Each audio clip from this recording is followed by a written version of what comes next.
শ্রেণী পঞ্চম, বিষয় গণিত, অনুশীলনী ৫, পৃষ্ঠা ৩৭।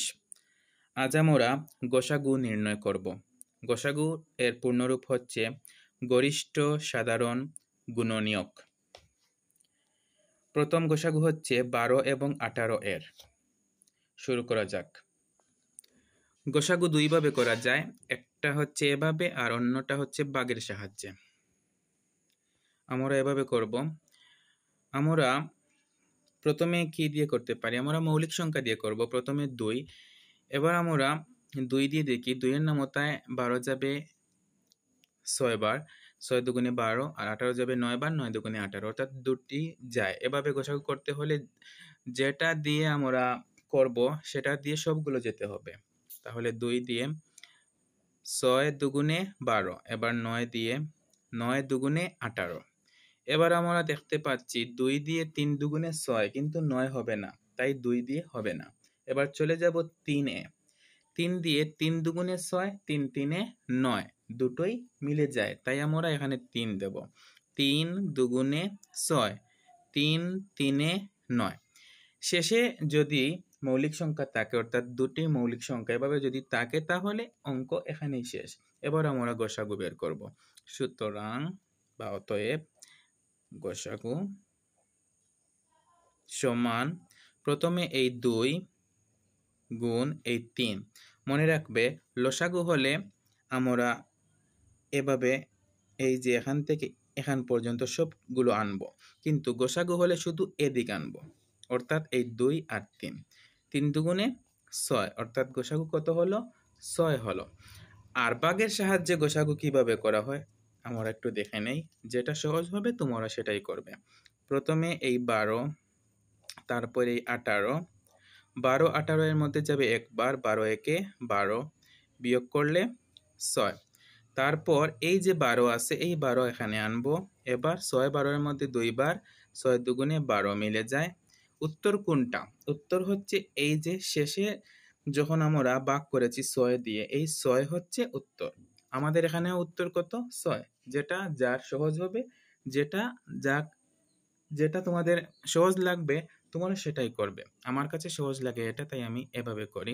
এভাবেও তোমাদেরকে দেখিয়ে দিলাম। আমি পরবর্তী অঙ্কগুলো এভাবেই করব। ২ ২৪,২৮। আমরা দেখতে পাচ্ছি যে এখানে জোড় সংখ্যা আছে, এখানেও জোড় সংখ্যা আছে, তাই ২ দিয়ে ভাগ করা যাবে, কোনো সমস্যা নেই। ২ দিয়ে আমরা যদি এবার ২৪কে ২ দিয়ে ভাগ করি, তাহলে হবে ২ ২ এর মধ্যে একবার, ২ একে ২, এবার ৪ নামিয়ে দিলাম। ২ ৪ এর মধ্যে ২ বার, ২ দুগুণে ৪, উত্তর হচ্ছে ১২, তাই এখানে লিখলাম ১২। এবার ২ দিয়ে ২৮। ২ ২ এর মধ্যে একবার, ২ একে ২, ৮ নামিয়ে দিলাম। ২ ৮ এর মধ্যে ৪ বার, ৪ দুগুণে ৮, মিলে গেল, উত্তর ১৪। আবারও জোড় সংখ্যা, তাই আবারও ২ দিয়ে যাবে। ৬ দুগুণে ১২, ৭ দুগুণে ১৪। এবার ৭ মৌলিক আর ৬ যাবে, কিন্তু আমাদের হবে না, কারণ একটি মৌলিক। আর দুটি না গেলে, দুটি যদি না যায় তাহলে হবে না। একটি গেলে হবে না, দুটিই যেতে হবে। সুতরাং গসাগু সমান আমরা এটুকুই আনবো, ২ আর ২, ২ দুগুণে ৪। এখানেই এই সমস্যার সমাধান শেষ। এবার দেখা যাচ্ছে একটিতে জোড় আছে আর একটিতে বিজোড়, তাহলে ২ দিয়ে হবে না। এবার আমরা কিভাবে বুঝবো যে কত দিয়ে যাবে? ২ এর পর ৩ দিয়ে দেওয়ার নিয়ম হচ্ছে যে এই যে ৩ আর ৯ দুটি অঙ্ক, এই দুটি অঙ্ক প্রথমে যোগ করব। ৩ আর ৯ ১২, তারপর ৩-এর নামতা পড়ব। আমরা জানি ৩ ৪-এ ১২, তাহলে মিলে গেল, তাই এটা ৩ দিয়ে যাবে। এবার এটা ৫ আর ২ ৭, কিন্তু ৩ দিয়ে ৭ মিলবে না, তাই ৩ দিয়ে এটাও হবে না। তারপরের মৌলিক হচ্ছে ৫। ৫ দিয়ে এটা যাবে না। আমরা যদি হিসেব করে দেখি, তাহলে ৫-এর নামতা পড়লে ৩৯ হয় না, আবার ৫২ হয় না। তারপর আমরা পরের মৌলিক দেখব। পরের মৌলিক হচ্ছে ৭। ৭-এর নামতায়ও ৩৯ হয় না, এবং কি হয় না? ৫২ হয় না। তারপরের মৌলিক সংখ্যা দিয়ে আমরা দেখব। তারপরের মৌলিক হচ্ছে 11, 11 দিয়েও হবে না। তারপরের মৌলিক হচ্ছে 13, 13 এর নামতা যদি আমরা পড়ি তাহলে 3 13 39 আর 4 13 52, অর্থাৎ 13 দিয়ে গেল। 3 13 39 আর 4 13 52। আমরা দেখতে পাচ্ছি একটা মৌলিক আর একটা মৌলিক নয়, একটা গেলে হবে না, দুটো যেতেই হবে। সুতরাং গোসাগু হচ্ছে শুধুমাত্র 13। সুতরাং গোসাগু 13। 4 54 36 72। আমরা দেখতে পাচ্ছি যে এখানে সবগুলো হচ্ছে জোড়, অর্থাৎ 2 দিয়ে যাবে।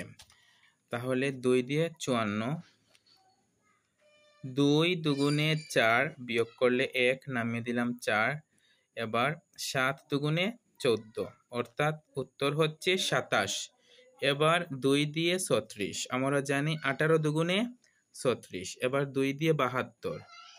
এবার 3 দুগুণে 6 বিয়োগ করলে 1, নামিয়ে দিলাম 2, হলো 12। 6 দুগুণে 12 বিয়োগ করলে মিলে যায়, উত্তর হচ্ছে 36। আবারও আমরা দেখতে পাচ্ছি যে দুটি হচ্ছে জোড়, কিন্তু এটা জোড় নয়, তাই আর 2 দিয়ে হবে না। এবার আমাদেরকে পরবর্তীতে যে অঙ্ক আছে সেটি দিয়ে করতে হবে। 3 দিয়ে আমরা দেখি, 3 9 27, 3 6 18 আর 3 12 36, অর্থাৎ 3 দিয়ে যাচ্ছে। 3 9 27, 3 6 18, 3 12 36। এবার আমরা দেখতে পাচ্ছি যে আবারও 3 দিয়ে যাবে। 3 3 9, 3 দুগুণে 6, 3 4 12। এখানে দুটি মৌলিক আর সবগুলো যাবে না, তাই এখানেই অঙ্ক শেষ। সুতরাং গোসাগু সমান এতটুকু, 2 3 3, 2 গুণ 3 গুণ 3, 3 দুগুণে 6, 3 6 18, অর্থাৎ গোসাগু হচ্ছে 18। এবার 5 20 30 36 45। 2 দিয়ে 3টি যাবে, কিন্তু শেষেরটা যাবে না। 3 দিয়ে আমরা যদি দেই তাহলে 30 36 45 যাবে, কিন্তু 20 যাবে না। এভাবে 5 দিয়ে যদি দেই তাহলে 20 যাবে, 30 যাবে, কিন্তু 36 যাবে না, 45 যাবে, তাও হয় না। এভাবে যদি আমরা সবগুলো দিয়েই দেই তাহলে হবে না, তাই আমরা এটাকে কি দিয়ে দিতে পারি, 1 দিয়ে দিতে পারি। তাহলে সবগুলো আবারও জায়গা মতো থাকবে, 20 30 36 45।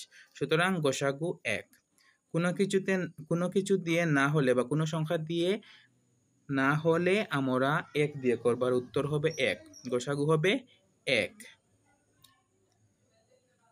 এখানেই এই সমস্যার সমাধান শেষ। আশা করি তোমরা আজকের যে গোসাগু সেই গোসাগুগুলো বুঝতে পেরেছো। তোমরা নিজে নিজে অনুশীলন করবে। ধন্যবাদ সবাইকে।